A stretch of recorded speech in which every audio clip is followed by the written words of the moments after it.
साठी जोरदार टाळ्या वाजव. NS गो.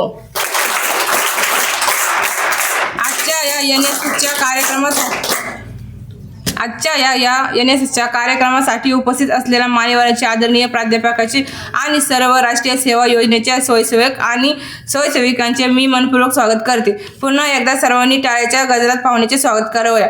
NS गो.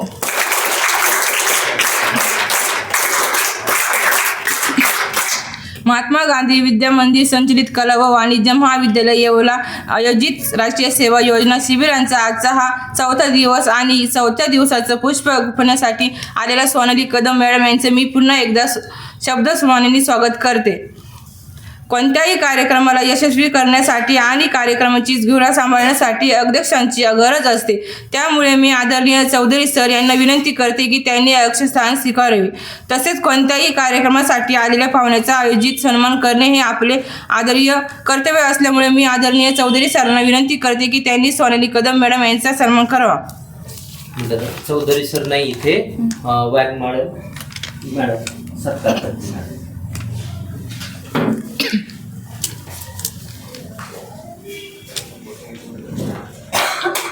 मॅडम एक मिनिट. अरे का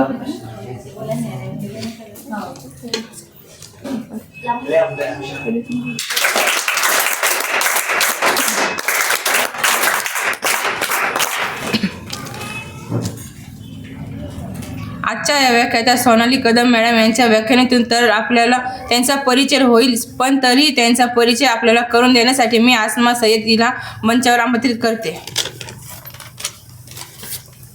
नमस्कार. आपल्याला वक्ता म्हणून लाभलेल्या कदम मॅडम यांचे पूर्ण नाव श्रीमती सोनाली संपत कदम असे आहेत. त्यांनी कृषी सहाय्यक आणि तालुका कृषी अधिकारी म्हणून येवला कार्यालय येथे काम केले आहे. त्यांचे शिक्षण BSc हॉर्टिकल्चर यशवंतराव चव्हाण महाराज मुक्त विद्यापीठ नाशिक येथे झाले आहे आणि त्याचबरोबर त्यांना कृषी विस्तारातील 12 वर्षाचा अनुभव राहिला आहे. धन्यवाद.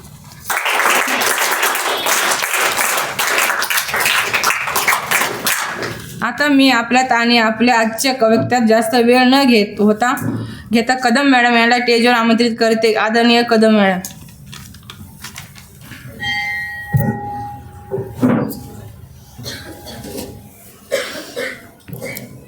सर्वांना नमस्कार. आदरणीय व्यासपीठावर विराजमान सर्व प्राध्यापक आणि आजच्या शिबिरासाठी उपस्थित असलेले सर्व श्रोते. आपलं हे राष्ट्रीय सेवा योजनेचं शिबिर आहे आणि मागील वर्षी पण यातील काही व्यक्तींसोबत माझा संवाद झालेला आहे. यातले काही विद्यार्थी असतील माझ्या मते मागच्या वर्षी पण. तर यावर्षी मॅडमांचा फोन आला की तुम्ही आमच्याकडे याल का. तर त्यावेळेस त्यांनी विषय मला दुसरा सांगितलेला होता, पाणलोट क्षेत्र व्यवस्थापन. कारण मागच्या वर्षी आपण सेंद्रिय शेतीवर चर्चा केली होती आणि त्यातलं बऱ्यापैकी आपल्या लक्षात असेलही, पण ह्यावर्षी कदाचित अनावधानाने असेल किंवा मग दुसरा वक्ता मिळाला नाही की माहीत नाही, पण यावर्षी परत सेंद्रिय शेती व्यवस्थापन हाच विषय मला दिला गेला. तर सेंद्रिय शेतीवर चर्चा करायची म्हणजे आता तुमचा मला वाटतं विद्यापीठानेच यावर्षी सगळ्याच शिबिरांसाठी हा विषय दिलेला आहे, पाणलोट क्षेत्र व्यवस्थापन ना. कारण मागच्याच आठवड्यामध्ये इथंच ह्याच जागेवर एक हे झालं, NSSचा कॅम्प झाला. तर एन्झोकेम विद्यालयाचा होता तो, एन्झोकेम महाविद्यालयाचा. तर त्यांचाही हाच विषय होता, पाणलोट क्षेत्र व्यवस्थापन. आता खरं तर पाणलोट क्षेत्र व्यवस्थापन, तुम्ही सगळे विद्यार्थी आहात, तुम्ही म्हणाल पाणलोट क्षेत्र व्यवस्थापनाचा आणि आमचा संबंध तरी काय आहे आणि उगाचच कशाला आमच्यावर एवढा सगळा भडीमार चालला आहे या पाणलोट क्षेत्राचा. कारण पाणलोट क्षेत्र म्हणजे काय हेच आम्हाला माहीत नाही आहे असं वाटत असेल कदाचित. कारण पाणलोट क्षेत्र हा शेतीचा किंवा पाण्याचा असा संबंधित विषय असेल म्हणून तुम्हाला वाटत असेल की आमचा आणि त्याचा काही संबंध नाही आहे. पण खरं तर पाणलोट क्षेत्र व्यवस्थापन पुणे विद्यापीठाला ही गरज का पडली की NSSचे एवढे मोठे विद्यार्थी, एवढ्या मोठ्या संख्येने त्यांना पाणलोट क्षेत्र व्यवस्थापन गरज आणि त्याचं व्यवस्थापन हे शिकवावं किंवा ते त्यांच्या कानावर आत्ताच जावं. कारण यात सगळ्यात मोठी संपूर्ण जगासमोरची जी गंभीर समस्या आहे ती म्हणजे सध्याचा हवामान बदल, तापमान बदल. आणि हे जर थांबवायचं असेल तर तुमच्यासारख्या विद्यार्थ्यांमध्ये पाणलोट क्षेत्र व्यवस्थापन आणि ह्या तापमान बदलाला पुढं कसं सामोरं जायचं आणि भविष्यातला काळ आपल्याला कसा सांभाळता येईल यासाठी आत्तापासून केलेली ही तयारी आहे. कारण खूप मोठ्या प्रमाणामध्ये तापमान बदलाचं संकट आता सगळ्या जगासमोर उभं आहे आणि मोठ्या प्रमाणामध्ये त्याच्यामुळे हानी होते. सगळ्यात जास्त जर त्यामुळे बाधित जर काही होत असेल तर शेती क्षेत्र होतं. शेती क्षेत्र बाधित झालं म्हणजे एकूणच आपली संपूर्ण अर्थव्यवस्था बाधित होते. म्हणजे जवळजवळ आपल्याकडच्या 75% म्हणजे 50 ते 75% लोकसंख्या प्रत्यक्ष आणि अप्रत्यक्ष अशी शेतीवरच अवलंबून आहे. म्हणूनच आपल्या भारताला कृषीप्रधान देश म्हणलं जातं. शेतीवर जर आपण अवलंबून असू तर मोठ्या प्रमाणामध्ये शेतीसमोर हे जे संकट येत आहे तर यांचा सामना करायचा असेल तर संपूर्ण म्हणजे जे शेतकरी शेती करतात त्यांच्यापासून तर तुमच्यासारख्या शिक्षित तरुणांपर्यंत सर्वांना याच्या सामोरं जावं लागणार आहे. तरच आपण शेती वाचवू शकतो आणि तरच आपला देश कृषीप्रधान जी आपली ओळख आहे ती टिकवून ठेवू शकतो. कारण आता तुम्ही बघितलं असेल या खरीप हंगामामध्ये म्हणजे जून महिन्यापासून तर आता आपला जानेवारी महिना आला आहे. यावर्षी पाऊस किती महिने पडला? किती महिने पडला? जवळजवळ 5 महिने, बरोबर ना? पावसाळा असतो 4 महिन्याचा. जून महिना सोडून देऊ कारण जून महिन्यामध्ये तसा आपल्याकडं जास्त पाऊस होत नाही कारण पाऊस थोडा उशिरा सुरू व्हायला लागला आता थोडंसं हवामान चक्र बदलल्यामुळं. पण जून महिन्यापासून तर जवळजवळ 30 नोव्हेंबरपर्यंत पूर्ण वेळ पाऊस चालू होता आणि पाऊस असा तसा नाही पडला. तर एका दिवसामध्ये कमीत कमी 100 मिलीमीटर पाऊस पडायचा, इतका धुवांधार पाऊस पडला. तर पावसाळ्यात तर पाऊस पडणारच तुम्ही म्हणाल, पण पावसाळ्यात पडणारा पाऊस असा कधीच नव्हता. पाऊस कसा पडायचा? तो 2, 3, 4 दिवसात 15 दिवसांमध्ये तो 65 मिलीमीटर पाऊस पडायचा. एका दिवसामध्ये जर 65 मिलीमीटर पाऊस पडला म्हणजे जमिनीवर जर समजा एखादं भांडं ठेवलं आणि त्याच्यामध्ये 65 मिलीमीटर जर पाणी एका ठिकाणी जर साचतंय तर त्याला म्हणतात 65 मिलीमीटर पाऊस. तर त्या 65 मिलीमीटर पाऊस जर 24 तासामध्ये पडला तर त्याला अतिवृष्टी धरलं जातं. पण 2 तासांमध्ये सुद्धा यावर्षी 65 मिलीमीटरपेक्षा जास्त पाऊस पडला म्हणजे अशा आपल्या हवामान केंद्रांमध्ये नोंदी आहेत सगळ्या कृषी विभागाच्या. आणि हा पाऊस मग फायद्याचा होता का? अजिबातच नाही. आता एवढा पाऊस पडला तरी आता तुमच्यामध्ये बरेच विद्यार्थी पूर्व भागामधले असतील, येवल्याच्या भारम, डोंगरगाव, कोळम, इकडचे ममदापूर वगैरे. आता सध्या तिथं परिस्थिती काय आहे? विहिरींची पाण्याची पातळी आहे का अर्ध्यापर्यंत? जवळजवळ त्यांनी तळ गाठलाय. मग एवढा सगळा पाऊस पडतोय, तुम्ही म्हणाला अतिवृष्टी झाली, 6 महिने पाऊस पडत होता. 6 महिने पाऊस पडत होता तरी सुद्धा एकही थेंब आता सध्या म्हणजे पुढच्या महिन्यापासून टँकरची मागणी सुरू होणार अशी परिस्थिती आपल्या पूर्व भागामधल्या जवळजवळ 40 ते 42 गावांची आहे. प्रत्येक वर्षीच आहे ते. म्हणजे आता मला कृषी विभागामध्ये येऊन 13 वर्ष झाले. या 13 वर्षामध्ये बघतो आम्ही पूर्व भागामध्ये कांद्याची लागवड केलेली असताना शेतकऱ्यांना शेवटच्या 2 पाण्यां वाचून ते कांदे उपटून पुन्हा भाजीसाठी बाजारात विक्रीला आणावे लागतात. तर मग याची गरज काय नेमकी? म्हणजे हे सगळं जर शेतकरी कांदे लावतोय, एवढी मोठी मजुरी खर्च करतोय आणि ते जर समजा त्याला पीक शेवटापर्यंत नेता येत नाही तर ह्या सगळ्या गोष्टींचा एकत्रित सार असा निघाला की पाणलोटाचं व्यवस्थापन न झाल्यामुळं पाण्याचा अपव्यय होऊ राहिला. आणि पाण्याचा अपव्यय होतोय तर त्यामुळे मृदेचं पूर्णपणे म्हणजे मृदा आपली जी जमीन आहे शेतजमीन हिचा पूर्णपणे ऱ्हास होत चालला आहे. आणि हा जर ऱ्हास थांबवला नाही तर भविष्यामध्ये मोठ्या प्रमाणामध्ये जे हवामान बदलाचं संकट आहे हे आपल्या सर्वांसमोर अजून गडद उभं राहणार आहे. कारण हे आता जे आहे हे अगदी त्याची सुरुवात आहे आणि ही जी सुरुवात आहे ही जर थांबवली नाही तर भविष्यात आपली शेती आपलं जगणंच वाचू शकत नाही. कारण तापमान बदल इतक्या झपाट्याने होतोय की मोठ्या प्रमाणामध्ये थंडी जर समजा 3 महिने 4 महिने थंडी पडणार असेल तर तिथे 1च महिना थंडी पडते. एकाच दिवसात म्हणजे 6 ते 7 अंशावर आपलं तापमान येतं. येवल्याचं सुद्धा तापमान आपलं 7 डिग्रीपर्यंत ह्या मागच्या महिन्यामध्ये 5 ते 6 वेळा नोंदवलं गेलं. इतकं कमी तापमान पुन्हा दुपारच्या मोठ्या प्रमाणात ऊन म्हणजे ही जी विषमता आहे ही सगळी या तापमान वाढीमुळं हवामान बदलामुळं आपल्याला सामोरं जावं लागतंय. आणि या सगळ्यांच्या प्रखर परिणाम जो दिसून येतो तो सगळा शेतीवर दिसून येतो. शेतीवर जर ह्याचा परिणाम दिसत असेल तर याच्यामुळे काय होणार आहे, आपलं पीक वाचणार नाही आहे. आता ह्या हवामान बदलाला सामोरं जाताना सेंद्रिय शेती हा एक महत्त्वाचा आपला विषय आहे. आणि महत्त्वाचं म्हणजे मृदा संवर्धनासाठी सेंद्रिय शेती हाच खरं तर विषय असायला हवा. सेंद्रिय शेती आणि मृदा संवर्धन, कारण सेंद्रिय शेतीतून मृदा संवर्धन होतं हे आपल्याला माहिती आहे, पण मृदा संवर्धनासाठी आपल्याला सेंद्रिय शेती करावी लागणार आहे आता. कारण जर भविष्यामध्ये आपल्याला शेती वाचवायची असेल तर सेंद्रिय शेती, जैविक शेती आणि नैसर्गिक शेती या शेतींच्या टप्प्यांतून जर आपण गेलो तरच भविष्यामध्ये आपल्याला सेंद्रिय म्हणजे मातीचा जो सेंद्रिय कर्ब आहे तो वाचवता येईल. आणि जो कार्बन संचयन जो असतो, म्हणजे तापमान वाढ कशामुळे होते, हवेमध्ये मोठ्या प्रमाणामध्ये कार्बनची वाढ झाल्यामुळं. आणि कार्बन संचयनाचं सगळ्यात मोठं जे माध्यम आहे ते आहे जमीन. पण आपली जी शेतजमीन आहे ना ती जवळजवळ म्हणजे अगदी बोटावर मोजण्या इतकी शेती सुपीक राहिली आहे. कारण सगळ्या जमिनीचा जर अभ्यास केला शासनाने 2019 पर्यंत सगळ्या म्हणजे पूर्ण देशातले मातीचे नमुने तपासले, जवळजवळ 0.5% पण खाली मातीचा सेंद्रिय कर्ब आलाय. म्हणजे जमिनीमध्ये जो कार्बन संचयन आहे, सेंद्रिय कर्ब म्हणजे शेतजमिनीचा आत्मा असतो, त्या सेंद्रिय कर्बावरच आपल्या पिकाचं जमिनीचं भविष्य ठरतं. आणि जर हा सेंद्रिय कर्बच शिल्लक नाही राहिला म्हणजे 0.5% खाली सेंद्रिय कर्ब येणं म्हणजे ती जमीन पडीत होणं.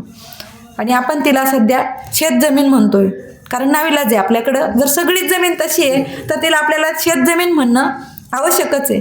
आता ह्या सेंद्रिय शेतीमध्ये मुख्य काय असतं, आता सेंद्रिय शेती म्हणजे काही वेगळं काही नाही आहे. जे आपले पूर्वीचे जे पूर्वज म्हणजे आपले आजोबा पणजोबा जी शेती करत होते ती सेंद्रिय शेती होती. कालांतराने हरितक्रांती झाली, हरितक्रांतीची गरजही होती, कारण झपाट्याने वाढणारी लोकसंख्या, तिला अन्नपुरवठा करायचा असेल तर आपल्याला त्या प्रमाणामध्ये तशा प्रगत जाती किंवा तेवढं उत्पन्न देणाऱ्या सुधारित जातींची लागवड करणं, त्यासाठी आवश्यक असणारा खत मात्रा देणं गरजेचं होतं. पण हरितक्रांती झाल्यानंतर तिच्यातही काही तरतुदी होत्या की जेव्हा देशाला अन्नधान्याचा पुरवठा होणार आहे त्यानंतर यामध्ये म्हणजे या जातींची लागवड किंवा मग यामध्ये वापरल्या जाणाऱ्या रासायनिक खतांची कमी वापर करून पुन्हा आपण पहिल्यासारखी शेती करणं गरजेचं आहे. कारण सेंद्रिय शेतीमध्ये शेती तोट्यात असते असं बऱ्याच जणांचं म्हणणं असतं. म्हणजे शेतकऱ्यांचंही सुरुवातीला जेव्हा आम्ही त्यांना सेंद्रिय शेती समजावून सांगतो तेव्हा ते म्हणतात मग देशाला उपाशी मारायचं का. पण खरं तर तसं नाही आहे. कुठलीच गोष्ट हरितक्रांती झाली तर एका दिवसात झाली का, अजिबात नाही झाली. ती टप्प्याटप्प्याने झाली. आपलं मक्याचं उत्पन्न समजा जर 10 क्विंटल येत होतं तर ते आता 50 क्विंटलपर्यंत पोचलं. एकाच वर्षात मागच्या वर्षी 10 क्विंटल आलं आणि ह्या वर्षी 50 क्विंटल आलं असं कधीच कोणत्याच पिकाच्या बाबतीत घडत नाही. तर तो बदल जो आहे तो टप्प्याटप्प्याने झाला. तर मग आपल्याला जर आता रासायनिककडून सेंद्रियकडे जायचं असेल तर तो देखील आपल्याला टप्प्याटप्प्याने करणं गरजेचं आहे. समजा एखाद्या शेतकऱ्याकडे 5 एकर शेती आहे ना, तर त्याने प्रत्येकाने जर 1 एकर शेती सेंद्रिय शेती म्हणून जर केली तर सेंद्रिय शेती म्हणजे त्याच्यामध्ये फक्त आता रासायनिक खतच काहीच टाकायचे नाही, बाहेरून आणलेले कोणतेच मटेरियल टाकायचे नाही, असा काहीच नाही आहे उद्देश त्याचा. तर आपल्याकडं उपलब्ध असणाऱ्या साधन सामग्रीमध्ये कमीत कमी खर्चामध्ये जास्तीत जास्त उत्पन्न मिळवण्याचा प्रयत्न आणि शेतीमध्ये निघणारे किंवा आपल्याकडं उपलब्ध असणारे पशुधन आणि शेतीचे जे काडी कचरा किंवा अवशेष आहे यांचा वापर करून जमिनीची जी खताची किंवा मग आवश्यक असणाऱ्या अन्नद्रव्यांची गरज भागवणं, एवढीच गोष्ट आहे सेंद्रिय शेती. आता आपण काय करतो, कुठलीही गोष्ट लागली, समजा पीक पेरून दिलं की लगेच आपण मार्केटमध्ये जातो शेतकरी. म्हणजे आता तुम्ही बघत असाल घरचे कसे करतात, तर घरचे लगेच जातात, 1 एकर कांदे आहेत, लगेच 5 बॅगा घेऊन येणार. त्याच्यामध्ये ते कसल्या कंटेन किंवा मग त्याच्यासाठी असणारा जो खताचा डोस आहे या सगळ्या गोष्टींचा कधीच अभ्यास होत नाही.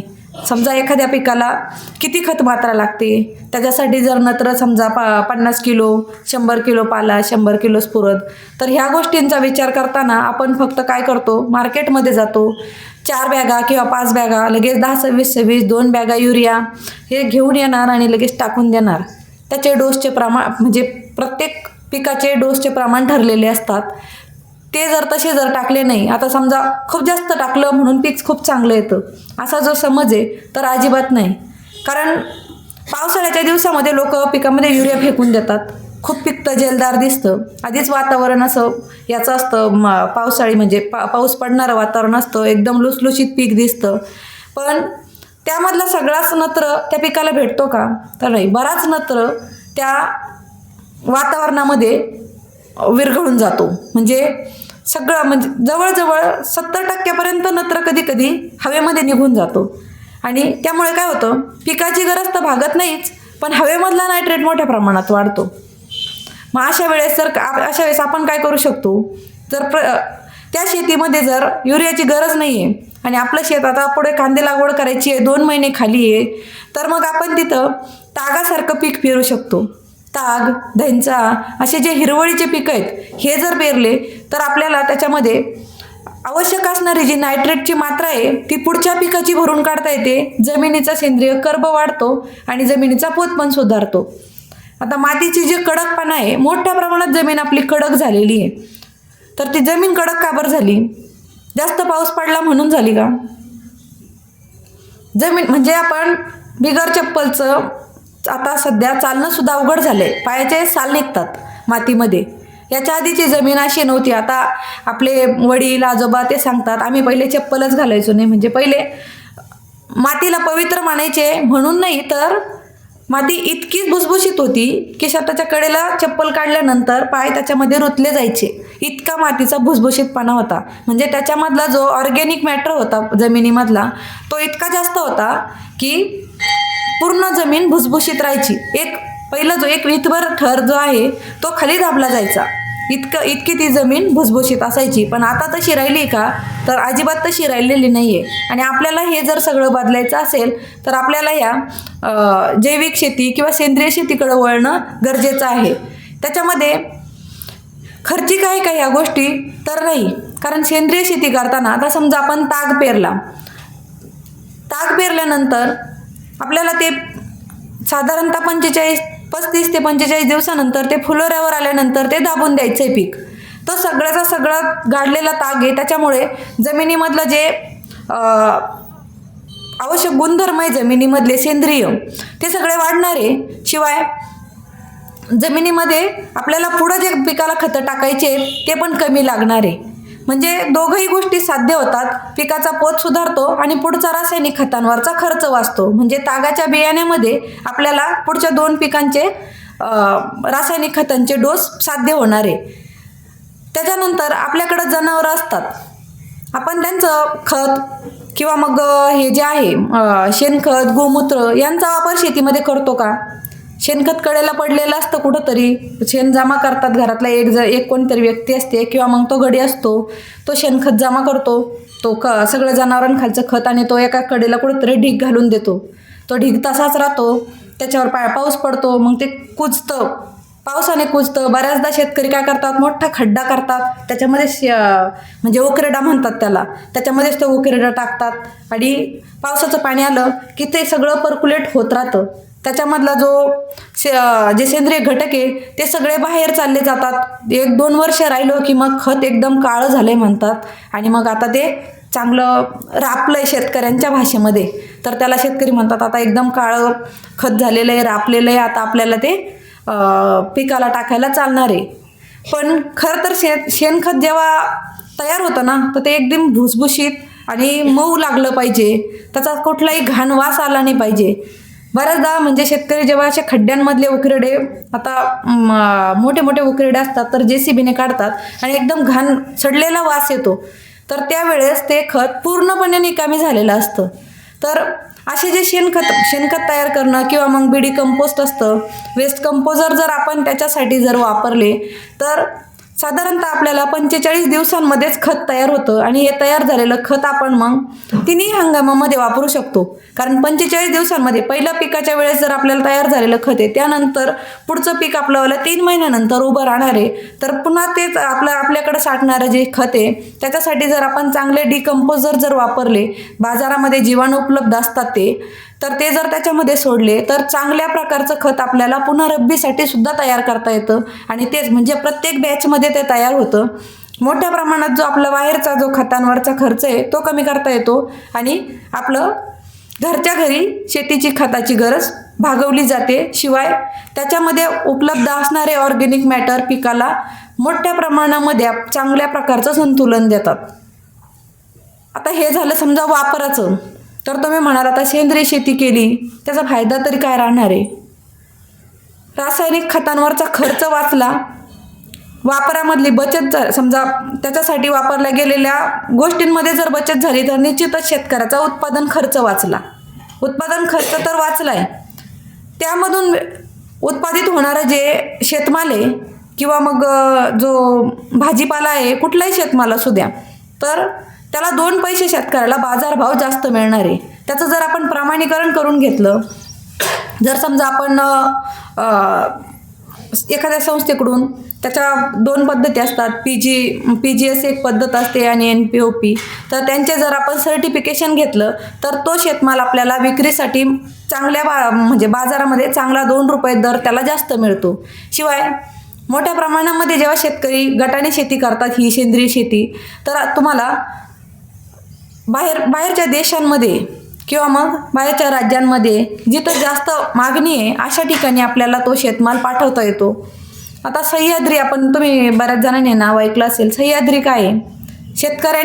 शेतकऱ्यांसाठी उभी केलेली एक कंपनी आहे. संपूर्णपणे रेसिड्यू फ्री म्हणजे शेती करतात, ते पूर्णपणे सेंद्रिय शेती.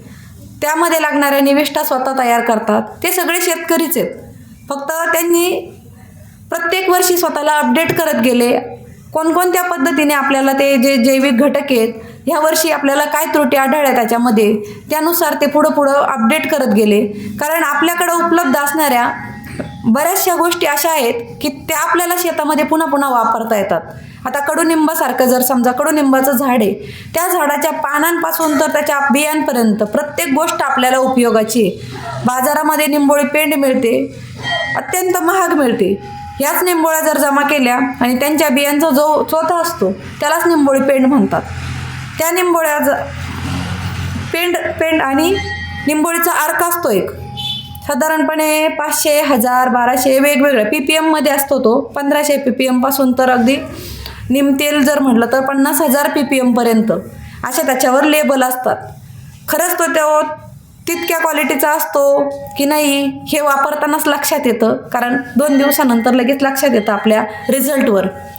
पण जेव्हा आपण ह्या गोष्टी स्वतः घरी करतो, आता 5% निंबोळी अर्क तयार करण्यासाठी आपल्याला अगदी म्हणजे निंबोळ्या, घरच्या घरी निंबोळ्या, त्यानंतर फक्त साबणाचा चुरा, रात्रभर ते भिजत ठेवायचं, त्यानंतर ते वस्त्रगाळ करायचा आणि उरलेलं द्रावण आपलं 100 लिटर तयार करून घ्यायचं. म्हणजे 5 लिटर केलेलं द्रावण 100 लिटर करायचं. अगदी सोपी प्रोसेस आहे, पण इतका वेळ कोणाला आहे असं म्हणतात शेतकरी. कारण तिथं बाजारामध्ये लगेच भेटतं ना, काउंटरवर तिथं गेलं, सांगितलं एक निंबोळी अर्काची 1 बाटली द्या की लगेच उपलब्ध असते. पण खरं तर विचार केला तर तिथं जे जाणारे पैसे त्याच्यामध्ये तेवढी आपल्याला क्वालिटी मिळते का? तर नाही. आणि हीच गरज जे महाराष्ट्रामध्ये आता जे काही सेंद्रिय शेती करणारे जे शेतकरी आहे त्यांनी हीच गोष्ट लक्षात घेतली. तो जो खर्च आहे त्याचा हिशोब केला आणि मग आपल्याला ह्या गोष्टी तयार करण्यासाठी किती कष्ट लागतात याचाही अंदाज काढला. तेव्हा त्यांना लक्षात आलं की हे निश्चितच आपल्याला परवडणारं तर आहेच, शिवाय स्वतःसाठी जितकं सेफ आहे तितकंच समोरच्यांसाठी पण सेफ आहे. कारण आपण उत्पादित केलेला शेतमाल आपण स्वतः खाणार आहे. शेतकरी स्वतःच्या कुटुंबासाठी जरी समजा सेंद्रिय पद्धतीने शेतमाल पिकवत असेल तरी तो कुटुंबासोबतच, समजा असे जर गावामध्ये 10 शेतकरी करणार असतील आणि गावातल्या गावातच जर समजा काही शेतकऱ्यांना ते उपलब्ध करून देणार असतील तर एका कुटुंबासोबत तो संपूर्ण गाव निरोगी ठेवण्यासाठी प्रयत्न करतोय. कारण फक्त आपल्याला जमिनीचंच आरोग्य जपायचं नाही आहे, तर स्वतःचं सुद्धा आरोग्य जपायचं आहे. मोठ्या प्रमाणामध्ये जे आजार वाढलेत, कॅन्सरसारखे आजार, पूर्वी गावांमध्ये खेड्यांमध्ये अजिबात कुठं डायबेटीजचे किंवा मग असे कॅन्सरचे पेशंट अगदी दुर्मिळ कुठंतरी एखादा पाहायला भेटायचा. आता कितीतरी शेतकऱ्यांना इन्सुलिन घ्यावं लागतं. आणि इतरांसाठी नाही केलं तरी चालेल, पण कमीत कमी स्वतःच्या आणि घरच्या कुटुंबासाठी तरी हे म्हणजे जे केमिकल आहे हे जर आपण वापरले नाही तर स्वतःपुरती तरी आपण सेंद्रिय शेती करू शकतो. तिथून सुरुवात होईल. अगदी 10 गुंठे 5 गुंठ्यापासून सुरुवात केली तर निश्चितच हळूहळू तो जर लक्षात आला तो बदल, खर्चाचा, तर शेतकरी पूर्णपणे पण ते नंतर अंगीकारणार आहे. कारण 10 हेक्टरपासून आम्ही सुरुवात केलेली आहे, नंतर 50 हेक्टर, हळूहळू शेतकरी 5-5, 10-10 एकरांपर्यंत पोहोचतात. 1 एकरापासून सुरू झालेली गोष्ट मग हळूहळू वाढत जाते. कुठलाही बदल सुरुवात करणं महत्त्वाचं असतं, कारण बाकीचे नाही करत, मी कशाला करू, त्याने तर एक डबडं घेऊन आला, लगेच मारलं, तो मोकळा झाला, मी कुठं 2 तास घालत बसू, असा विषय असतो तो. पण तसं न करता आपल्याला ती कुठंतरी सुरुवात करणं गरजेचं आहे. आता सेंद्रिय शेती केली तर मृदा संवर्धन कसं होणार आहे? तर आपण जे जैविक घटक वापरणारे, जे ऑर्गॅनिक घटक वापरणारे, यामुळे मातीचं संवर्धन होणार आहे. कारण यामध्ये वापरल्या गेलेल्या गोष्टींमुळं जीवाणूंची संख्या वाढणार आहे. जमिनीमध्ये असंख्य म्हणजे लाखो करोडो जीवाणू असतात. त्यामधले बरेचसे जीवाणू म्हणजे अगदी 1% जीवाणू निरुपयोगी असतात. आणि त्या 1% जीवाणूंना आपण मारण्यासाठी इतके घातक रसायनं वापरतो की त्यामुळं हे जे लाखो करोडो जीवाणू आहेत, जे फायदेशीर आहेत, त्यांना आपण मारून टाकतो आणि त्यामुळं माती निर्जीव होते.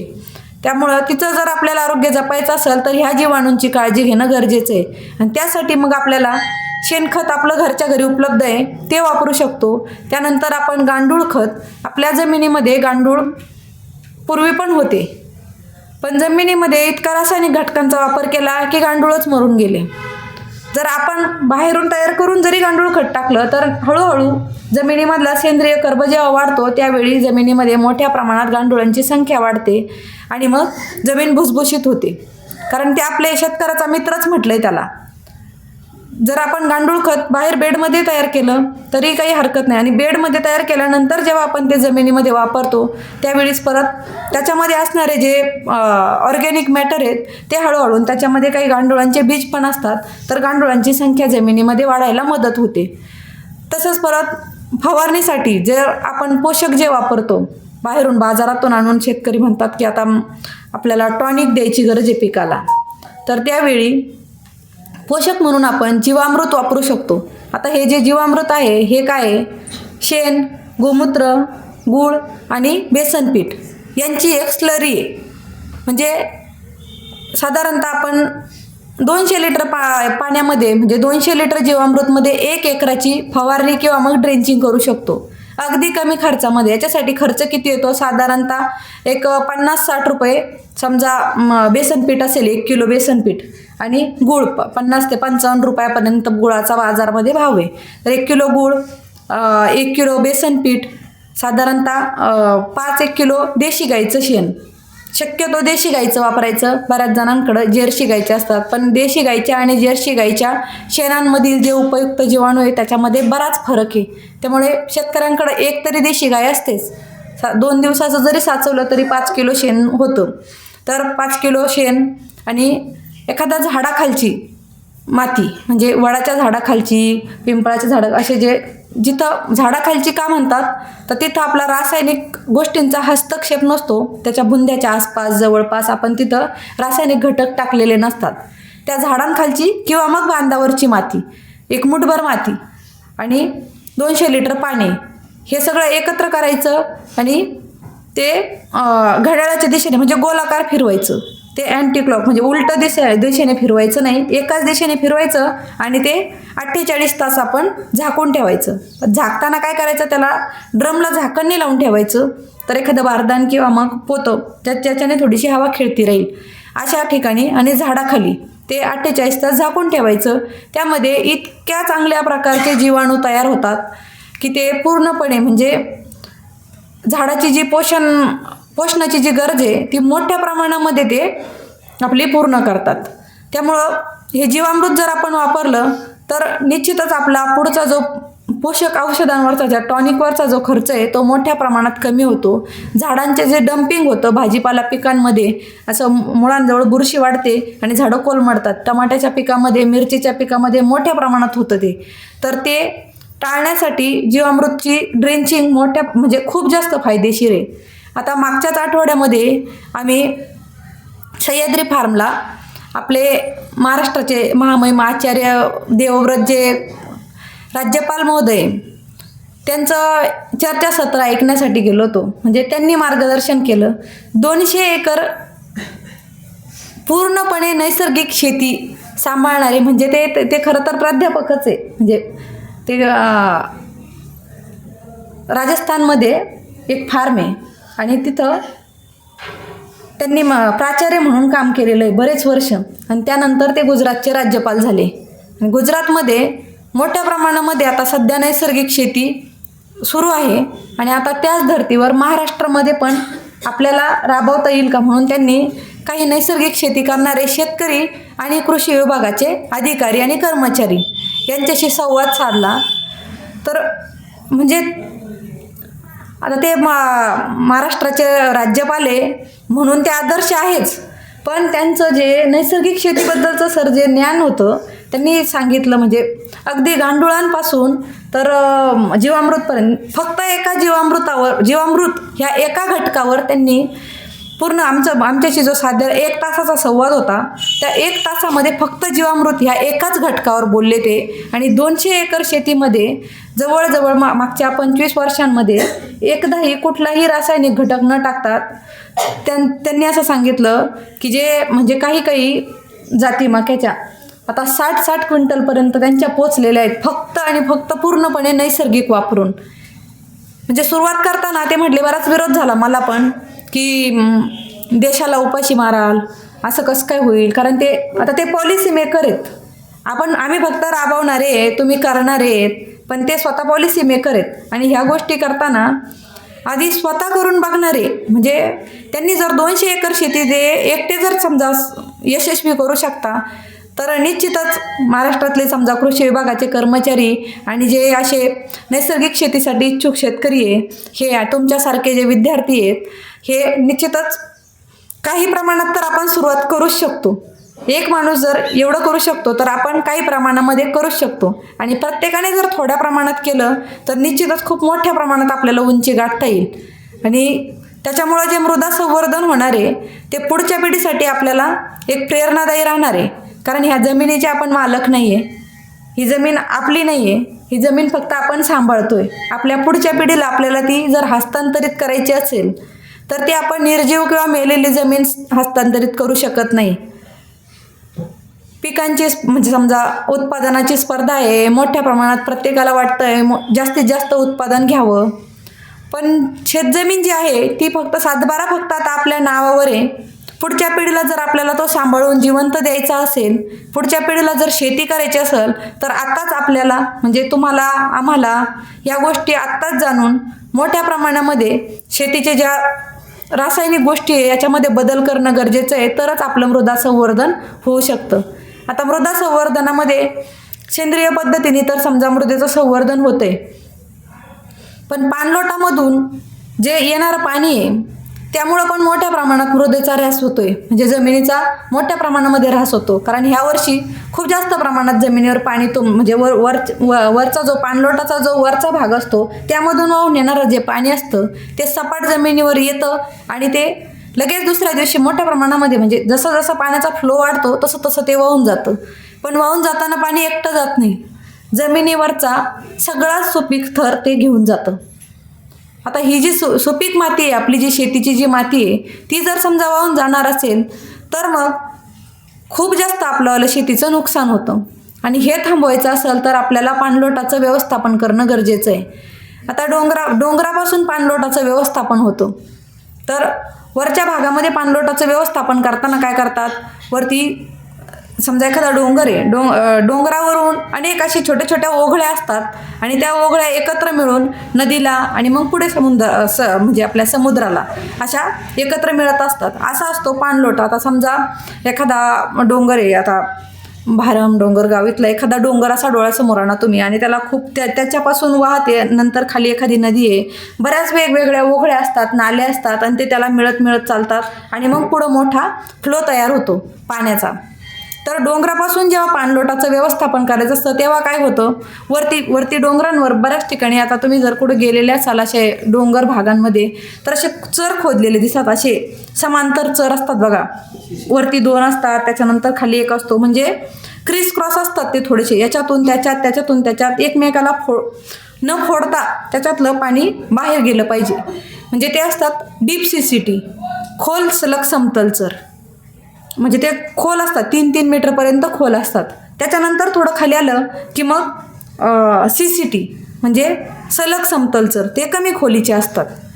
आणि तिथून पुढं मग खाली उपचार सुरू होतात. मग त्याच्यानंतर खाली जेव्हा नाल्यावर येतो आपण, डोंगरानंतर खाली नाल्यावर आल्यानंतर मग दगडी बांधाचे स्ट्रक्चर म्हणजे गॅबियन बंधारे म्हणतात. मग त्याला जाळ्या वापरलेल्या असतात, दगडं असतात. दगडांना मग हे म्हणून म्हणजे सपोर्टसाठी जाळ्या वापरतात, लोखंडी जाळ्या.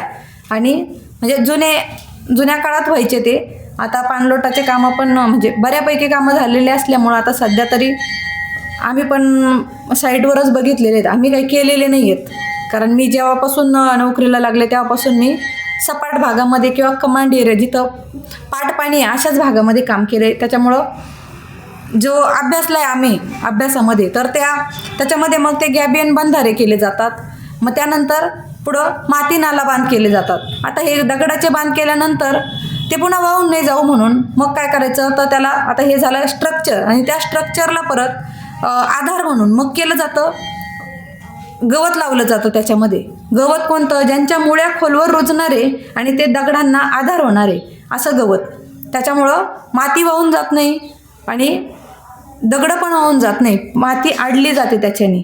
मग असं गवत लावलं जातं, म्हणजे हा एक जैविक उपाय झाला. त्याच्यानंतर पुढे मग केलं जातात माती नाला बांध. माती नाला बांध नंतर मग असे ह्या नदीवर जे मोठे मोठे बंधारे आहेत असे हे सिमेंट नाला बांध. आणि मग सगळ्यात शेवटी येते आपली ही सपाट जमीन. आता शेतकऱ्याकडे जी सपाट जमीन आहे याच्यामध्ये काय करता येईल, कारण आपल्याला शेततळे करणं गरजेचं आहे. जेव्हा जास्तीचं पाणी आहे तेव्हा आपल्याला ते इनलेट आउटलेट सहित शेततळे असतात. आता आपले जे शेततळे आहेत हे पाणी साठवण्यासाठीचे, म्हणजे याला आपण फार्म पॉन्ड म्हणतो, अस्तरीकरणासह शेततळे. तर इनलेट आउटलेट सहित शेततळे असतात, म्हणजे पाणी बाहेरून येणारं पाणी आतमध्ये घ्यायचं आणि नंतर जास्तीचं पाणी बाहेर काढून द्यायचं, म्हणजे जो फ्लो आहे तो पुन्हा बाहेर काढून द्यायचा. अशी एक शेततळ्याची संकल्पना आहे. आणि दुसरी आहे ती पाणी साठवण्यासाठीची, जी आपले रेग्युलर शेततळे.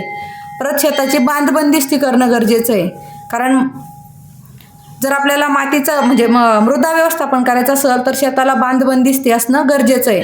बांधबंदिस्ती जर नसेल तर येणारं पाणी सरळ वाहून जातं, याच्या शेतातून त्याच्या शेतात, त्याच्या शेतातून पुढे ते नदीला, आणि मग याच्या शेतातली माती पुढच्या शेतात गेली पण ती काही ती पुढे थांबलेली नाही आहे, त्या दुसऱ्या शेतकऱ्यालाही ती राहत नाही. याच्यासोबत त्याची आणि स्वतःची पण, अशी तिन्ही माती ती वाहून पुढं नदीला घेऊन जाणार आहे. त्याच्यामुळं मोठ्या प्रमाणामध्ये मातीचा ऱ्हास होतो. तर अशा वेळी शेताला बांध असणं गरजेचं आहे. बांधबंदिस्ती साधारणतः 1 मीटरपर्यंत तरी बांध असावेत शेताला, पण आता बांध गायब होऊन तिथं पोल आलेत सिमेंटचे. हां, म्हणजे ते एकमेकांच्या वादांमुळं. पण भविष्यातली शेती जर वाचवायची असेल तर बांधबंदिस्ती पण तेवढीच महत्त्वाची आहे. तर सेंद्रिय शेती आणि मृदा व्यवस्थापनामध्ये ह्या काही गोष्टी आहे ज्या आपल्याला खूप महत्त्वाच्या आहेत, आणि त्या जर समजून घेतल्या तरच भविष्यातली शेती वाचणार आहे. तुमच्या सगळ्यांचे जेवणं झालेले आहेत, मला वाटतं थोडे कंटाळलेत. तर सेंद्रिय शेती करताना ह्या अशा काही बारकावे आहेत, ह्या गोष्टी आहेत, ह्या आपल्याला लक्षात ठेवणं गरजेचं आहे. आणि त्या जर केल्या तरच आपल्याला पुढे शेती जगवता येईल. त्यामुळं आपण सर्वांनी आता म्हणजे संकल्प करूया. मागच्या वर्षी तुम्ही म्हणाल मॅडम आल्या होत्या तेव्हा पण सेंद्रिय शेती शिकवून गेल्या, पण मग जेव्हा तुम्ही घरी सांगणार आहे त्यावेळी जर समजा तुम्ही इथे समोर बसलेले 50-55 विद्यार्थी असाल तर तुम्ही त्याच्यातल्या 25 जणांनी जरी सांगितलं ना तरी आजच्या या शिबिराचं सार्थक होईल. त्यामुळे प्रयत्न करा शक्य तेवढ्या घरच्याच गोष्टी वापरून शेती करण्याचा, तरच हवामान अनुकूल शेतीला आपल्याला तोंड देता येईल. म्हणजे हवामान अनुकूल शेती जर केली तरच तापमान बदलाला आपण सामोरं जाऊ शकू. आता हा झाला आजचा विषय. याच्या व्यतिरिक्त आणखी मी तुम्हाला थोडंसं हे सांगते की सगळ्यात मुलं येवला तालुक्यातलेच आहेत ना, बरेच शेतकरी कुटुंबातले असतील. आता येवला तालुक्यामध्ये काही गावांसाठी नानाजी देशमुख कृषी संजीवनी प्रकल्प योजना सुरू झालेली आहे, म्हणजे पोखरा. तर त्या योजनेमध्ये सगळ्या घटकांसाठी अगदी चांगलं अनुदान आहे. फळबाग लागवडीसाठी 100% अनुदान आहे. परत रेशीम उद्योग आता तुम्हाला जर समजा घरच्यांना मदत म्हणून काही पूरक काही करायचं असेल कॉलेज चालू असतानाच, तर रेशीम उद्योगसाठी 75% अनुदान आहे. SC अनुसूचित जाती जमातीचे जे शेतकरी आहेत त्यांना ज्या इलेक्ट्रिक मोटार आहे, पाईप आहे, यांच्या खरेदीसाठी 80% अनुदान आहे. तर अशा गोष्टींसाठी नानाजी देशमुख कृषी संजीवनी प्रकल्पाचं एक पोर्टल आहे, त्या DBT पोर्टलवर अर्ज करू शकता. किंवा मग महाराष्ट्र शासन कृषी विभागाने एक मोबाईल ॲप्लिकेशन आणलेलं आहे, महाविस्तार AI. ते ॲप डाउनलोड करून तुम्ही सगळे घरच्या घरी पण आवश्यक असणाऱ्या गोष्टींचे घरच्यांना अर्ज भरून द्या आणि त्या योजनेमधून लाभ घ्या. कारण नानाजी देशमुख कृषी संजीवनी प्रकल्प जवळजवळ 6,000 कोटीचा हा प्रकल्प फक्त हवामान अनुकूल शेती म्हणजे तापमान बदलाला शेतकऱ्याला कसं तोंड देता येईल ह्या एका गोष्टीसाठी सुरू झालेली ही योजना आहे. त्याच्यामध्ये म्हणजे नैसर्गिक शेती किंवा सेंद्रिय शेतीसाठी वापरल्या जाणाऱ्या घटकांपासून अगदी छोट्या छोट्या गोष्टींसाठी अनुदान उपलब्ध आहे. आणि शेतकऱ्याला या हवामान अनुकूल शेतीसाठी तयार करायचं म्हणून खास ही योजना सुरू केलेली आहे. तर तुम्ही सर्वांनी घरच्यांना सांगा, तुम्ही स्वतः अर्ज करून बघा. मोबाईलवर उपलब्ध असलेल्या DBT पोर्टलवर तुम्हाला फक्त माहिती भरायची आहे. फार्मर ID सध्या आता ऑनलाईन उपलब्ध आहे, त्याच्यामुळे कुठल्याही तुम्हाला कागदपत्राची आवश्यकता नाही आहे. 100% पेपरलेस असलेली ही एकमेव योजना आहे शासनाची की कुठलाही कागद द्यावा लागत नाही. तर मोठ्या प्रमाणामध्ये तालुक्यामधील शेतकऱ्यांनी पुढच्या 5 वर्षामध्ये ह्या योजनेमधून लाभ घ्यावा आणि चांगल्या प्रकारे आपल्या शेतीला हवामान अनुकूल करावं अशी मी तुम्हाला महाराष्ट्र शासन कृषी विभागाच्या वतीने विनंती करेल. आणि तुमचे काही प्रश्न असतील तर विचारा. आता मॅम तुम्ही ते रेशीम उद्योगचं सांगितलं, त्याचे ते फाईल वगैरे तयार करावं लागतात, प्रोसेस कशी असते? नाही, नानाजी देशमुख कृषी संजीवनी प्रकल्प या योजनेमधून तुम्हाला ऑनलाईन अर्ज करायचा आहे. त्याच्यासाठी जवळजवळ मला वाटतं 3 लाख प्लस म्हणजे 3,27,000 समथिंग अशी एका हेक्टरला अनुदान मर्यादा आहे. तर त्याच्यासाठी तुम्हाला म्हणजे 75%च्या हिशोबाने त्याचा जो खर्च असतो शासनाने एक कुठल्याही योजनेसाठी एक खर्च धरलेला असतो ग्राह्य, आणि म्हणजे तेवढ्या खर्चामध्ये तो प्रकल्प उभारणी होती. तर त्याच्यात लागवडीपासून तर रेशीम जे कक्ष आहे म्हणजे तुतीच्या ज्या अळ्या आहेत त्यांच्यासाठी वाढण्यासाठी जो कक्ष असतो तर तो कक्ष बांधण्यापर्यंत असं संपूर्ण तेवढा खर्च त्याच्यामध्ये होतो. आणि मग तुम्हाला त्याच्यात 75% अनुदान मिळणार आहे.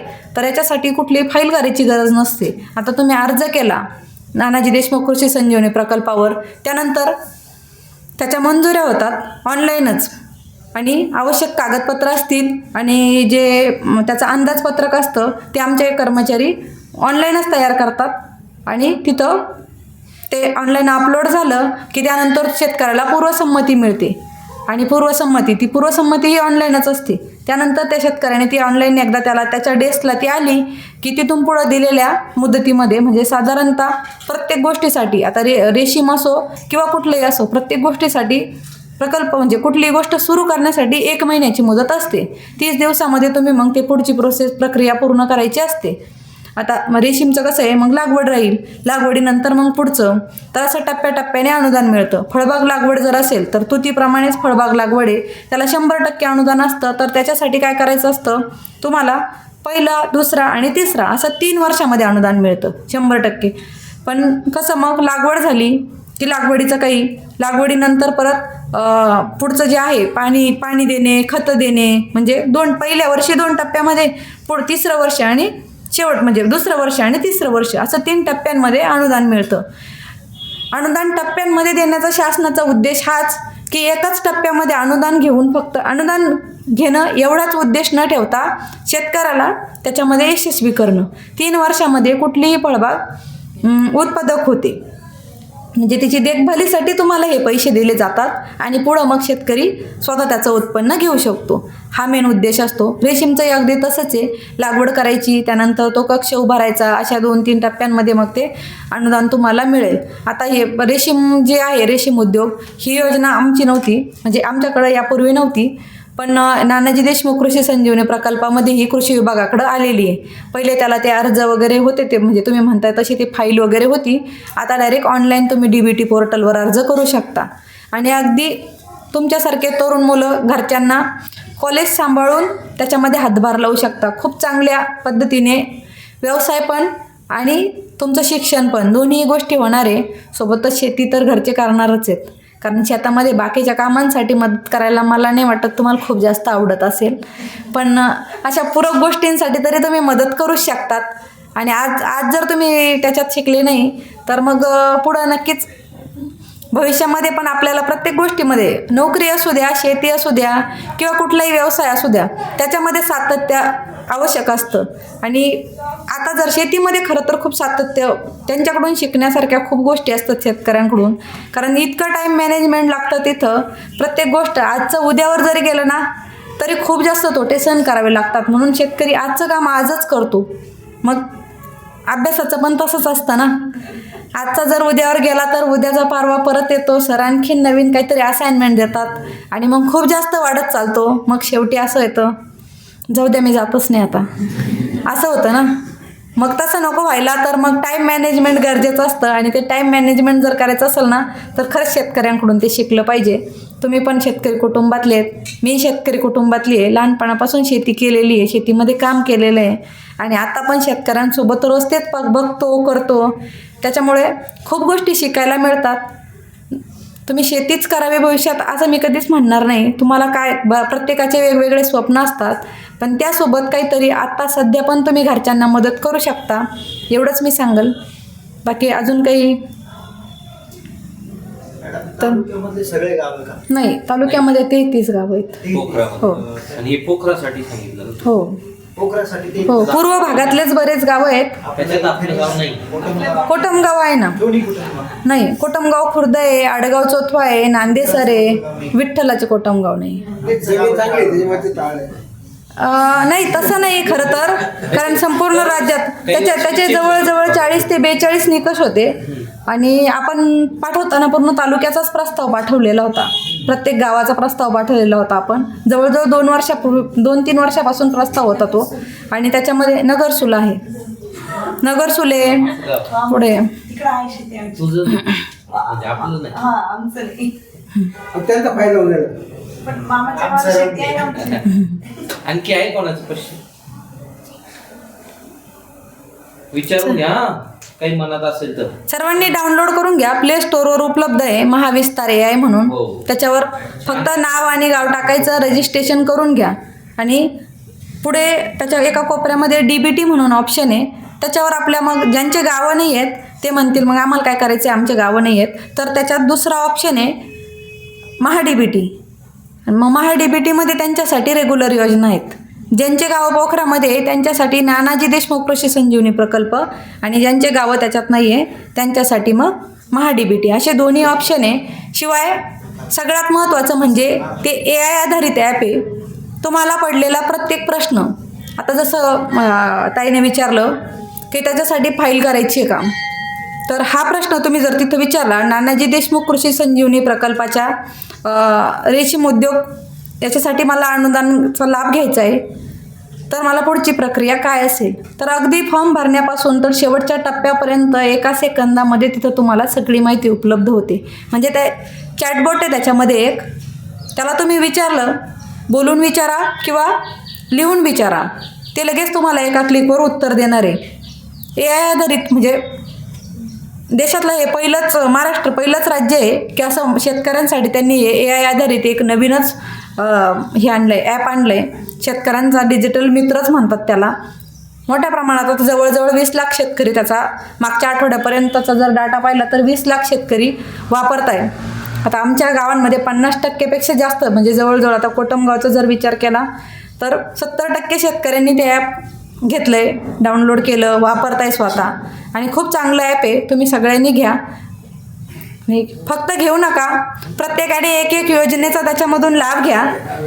त्याला काही प्रश्न विचारा, त्याचं काही चुकत असेल तर ते पण सांगा, कारण शेवटी ते AI त्या तुम्ही जे जसं आपण जसं विचारतो ना तसं ते संकलित करतं. तुम्हाला काय हवं आहे या गोष्टींचं पण ते संकलन करतं. पुढे भविष्यात त्याचाच अभ्यास करून अजून सुधारणा होतात त्याच्यामध्ये. कारण ChatGPT काय दुसरं, आपण जे विचारतो त्याचं उत्तर देतं, तुझं समाधान झालं की नाही असं पण ते विचारतं, बरोबर ना. आणि मग नसल झालं तर अजून काय हवं आहे असं पण विचारतो. आणि जेव्हा दुसरा कोणीतरी युजर एखादा विचारतो ना मग तर आपल्या समाधानावर तो दुसऱ्याला उत्तर देतो. म्हणजे ते डेटा संकलन आहे, दुसरं काही नाही. आपल्या डोक्यातल्या आयडिया ज्या आहेत ना त्याचं डेटा संकलन ते करतं आणि ते इतरांना देतं. त्यामुळं त्याचा वापर करा, शेतीला स्मार्ट बनवा, सोबतच शेतीचं आरोग्य पण सांभाळा. आयोजकांनी मला इथं बोलण्याची संधी दिली त्याबद्दल मी सर्व प्राध्यापक वर्गाचे आभार मानते. आणि सगळ्यात महत्त्वाचं म्हणजे तुम्ही सर्वांनी मला ऐकून घेतलं त्याबद्दल सर्वांचे आभार. आणि मी थांबते. धन्यवाद.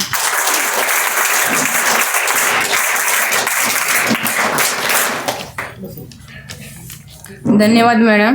तुमचे आजचे हे मार्गदर्शन आम्हाला सर्वांना नक्कीच आमच्या पुढील वाटचालीसाठी प्रेरणा देत राहील. मी आपल्या प्रति कृतज्ञता व्यक्त करते. यानंतर मी आपल्या NSचे प्रमुख व आजच्या कार्यक्रमाचे अध्यक्ष आदरणीय चौधरी सर यांना विनंती करते की त्यांनी आपले मनोगत व्यक्त करावे.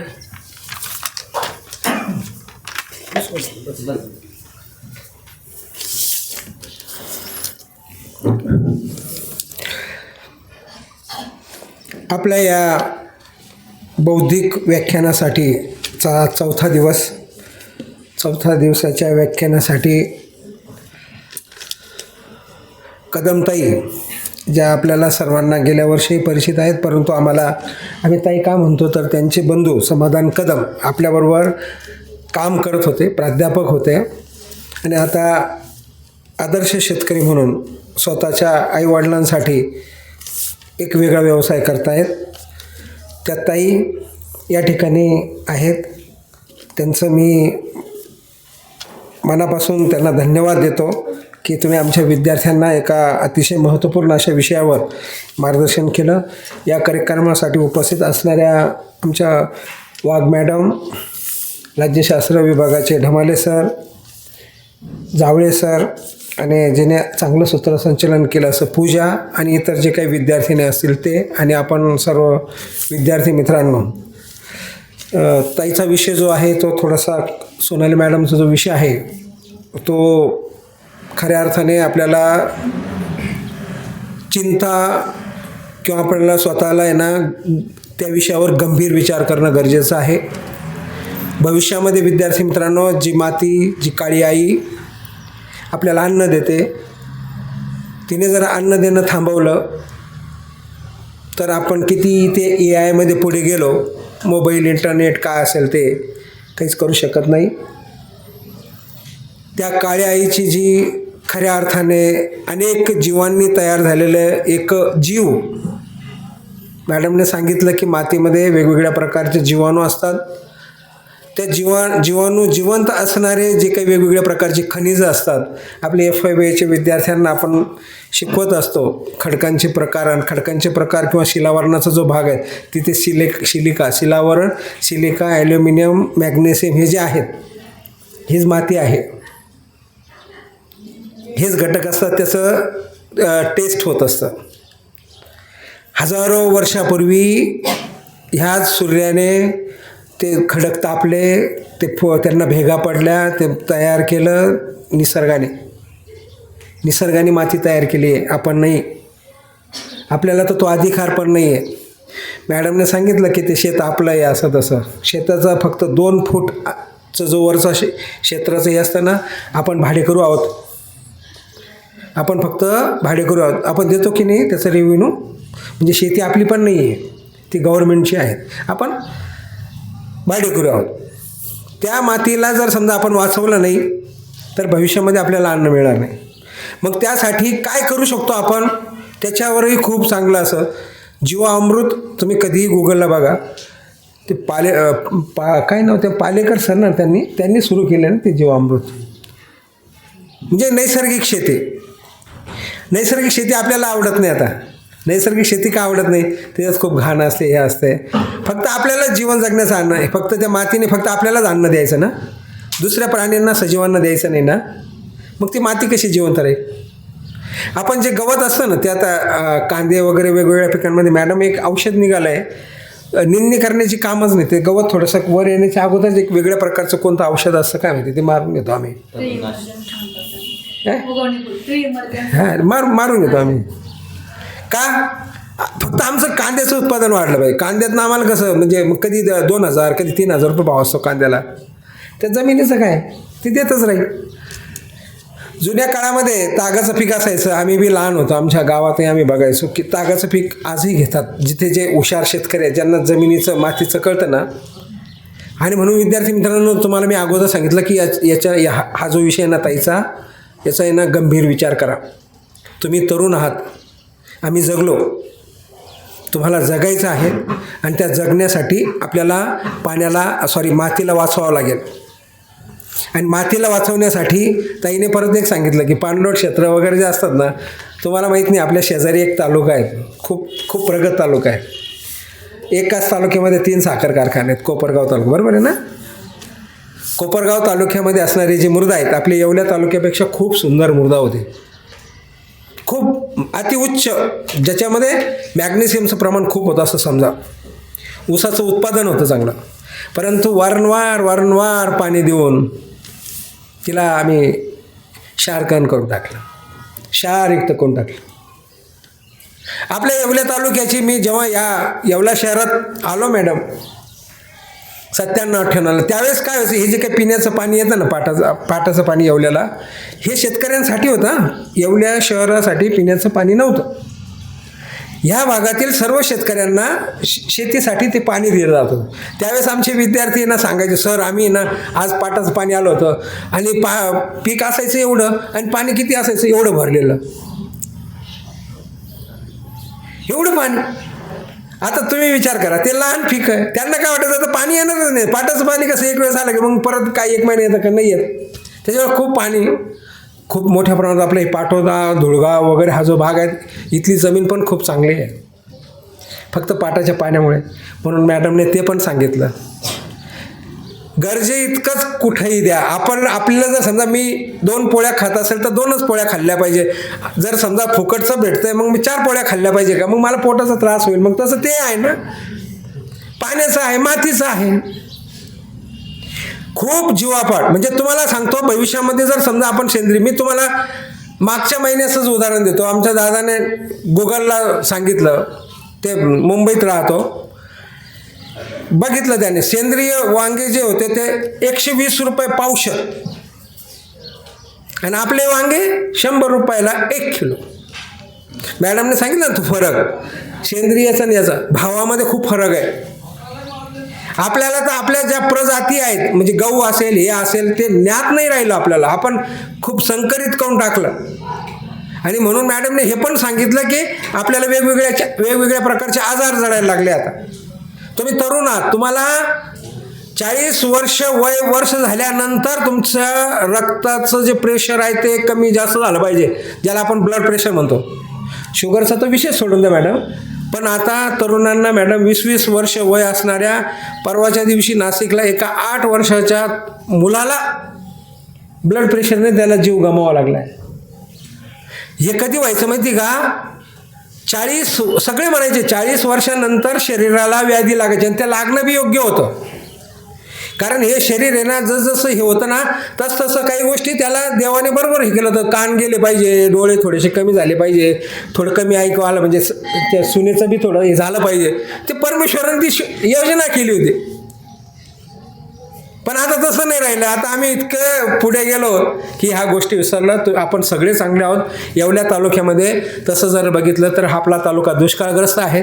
450 मिलीमीटरपेक्षा जास्त पाऊस पडत नाही. यावर्षी मॅडमला जर विचारलं तर आकडेवारी आपली 450 नाही आहे. चौधरी सर खोटं बोलतात असं होईल, कारण आपली आकडेवारी त्याच्यापेक्षा पुढे आहे.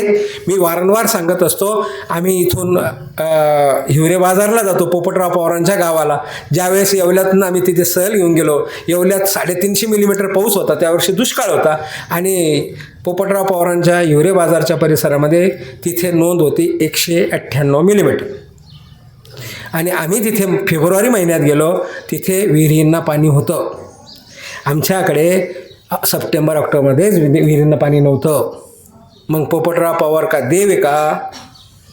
त्यांनी काय केलं, मग मॅडमने सांगितलं की डोंगर उतारावर मग ते CCTV काय असेल, छोटे छोटे बांध असतील, कुठेतरी हे असेल, मग जलसंवर्धनातनं ते पुढे गेले. म्हणून त्यांच्या गावामध्ये एकही शेतकरी गरीब नाही, शेतकरीसुद्धा कोट्याधीश आहे. तुम्ही गुगलला बी सर्च करा. मग एक आणि आपल्या मॅडमने सांगितलं ना पूर्व भाग, मॅडम आपल्या पूर्व भागापेक्षाही वाईट परिस्थिती त्या 2-3 गावांचं, राळेगण, सिद्दीकी, अण्णा हजारेंचं वगैरे, आपल्यापेक्षा बी हलकी जमीन आहे. शासन करताय म्हणून मग हे आपले दूत आहे मॅडम. हे जे आज तुम्ही जे ह्या आमच्या विद्यार्थ्यांना दिलं ना, हे तुमचं मार्गदर्शन, हे त्यांच्या गावामध्ये त्यांच्या स्वतःच्या कुटुंबासाठी ह्या खूप, कारण यांना बी कळायला लागलं मॅडम खूप मोठ्या समस्या. मग ते सामाजिक, आर्थिक, राजकीय, सामाजिक समस्या तर आपल्यापेक्षा यांच्या समोर जास्त आहे. त्याच्यामुळे त्यांना आता लढायचं आहे त्या मातीशी. आणि त्या मातीला तुम्हाला सेंद्रियकडे घेऊन जावं लागेल. सेंद्रियकडे जर घेऊन गेले तर तुम्ही जगाल आणि दुसऱ्यालाही जगवाल. तुम्ही जे आपण म्हणतात की आम्ही शेतकरी अन्नदाता आहे, अन्नदाताने आपण विषदाता झालो आहे. कारण आपलं जे काही अन्नपदार्थ निर्माण होता त्याच्यात जास्तीत जास्त प्रमाण विषाचं असतं, हे सुद्धा मॅडमने सांगितलं. आपण जे काही तयार, मग ते दूध असो काय असो, म्हणून पूर्वी शेतकरी कमी आत्महत्या का करत होते, कारण शेतीला जोड व्यवसाय हा पशुधनांचा होता. प्रत्येक गावामध्ये प्रत्येक शेतकऱ्याचा उकिरडा असायचा. आज गावामध्ये मोजून 10 लोकांकडे उकिरडा असेल. कारण मॅडम आम्हाला पाळीव प्राणी पाळायचे नाही, कारण त्यांचा उपयोगच नाही. ते फक्त दूध देतात आणि दूधही पिशवीचं आम्हाला रेडीमेड दुकानात मिळतं. त्यासाठी मग त्यांना पाळा, हे करा, दूध, चारा आहे, पाणी आहे, शेण आहे, इतर गोष्टी कशाला करायच्या. आणि जोपर्यंत शेतकऱ्याकडे पशुधन होतं, मग कोणताही भाग असो, तो येवल्याचाही असो किंवा अगदी माळमाथ हा भाग आहे मालेगाव तालुक्यामध्ये, त्या लोकांनी दुधामध्ये क्रांती घडवून आणली. फक्त कशामुळे? पशुधनामुळे. म्हणून शेतकऱ्याकडे जोपर्यंत पशुधन होतं तोपर्यंत शेतकऱ्याचा उत्पादन खर्च कमी होता, शेतकऱ्याचं उत्पादन चांगलं निघायचं, शेतकऱ्याला चांगला मोबदला मिळायचा. त्यामुळे शेतकरी आत्महत्या करत नव्हता. म्हणून त्याची सामाजिक, राजकीय, धार्मिक सर्व परिस्थिती चांगली होती. जोपर्यंत शेतकरी समृद्ध होत नाही तोपर्यंत देश आपला समृद्ध होणार नाही. म्हणून विद्यार्थी मित्रांनो, आजचं ताईचं जे मार्गदर्शन आहे ते तुमच्यासाठी भावी जीवनामध्ये खूप यशस्वी आहे. मी मनपूर्वक ताईंचं धन्यवाद देतो आणि आभारही मानतो आणि या ठिकाणी माझं अध्यक्षीय भाषण संपवतो. जय हिंद, जय महाराष्ट्र.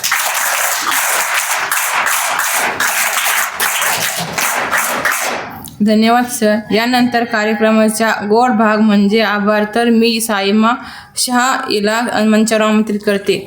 तिने सर्वांचे आभार माना.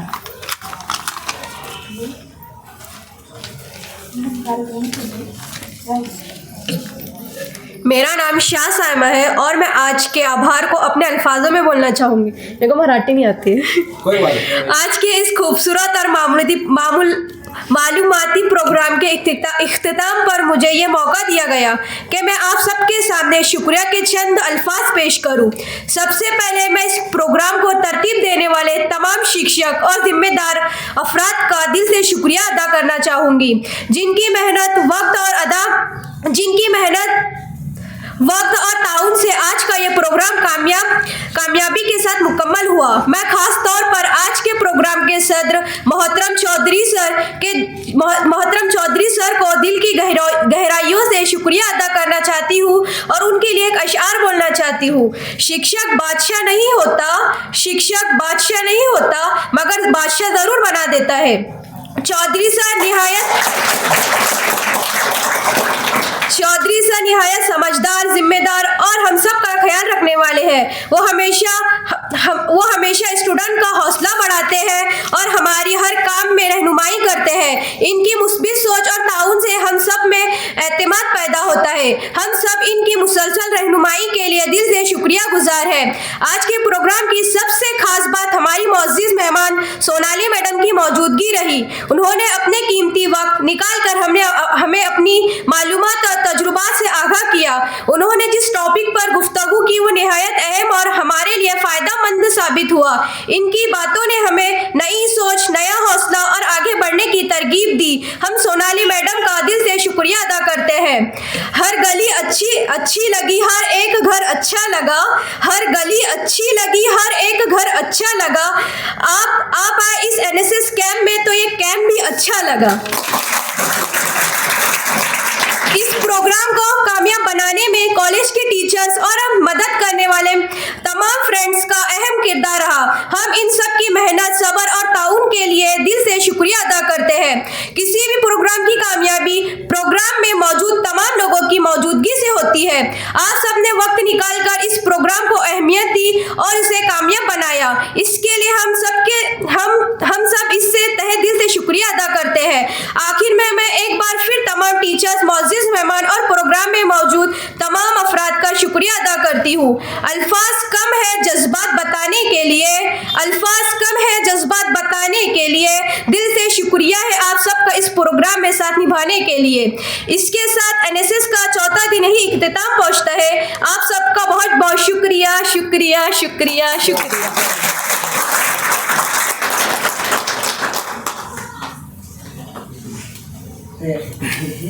चला ठीक आहे. प्रोग्राम तिने सांगितलं नाही, पण अध्यक्षांच्या वतीने कार्यक्रम संपन्न झाला असं जाहीर करतो. आणि एकदा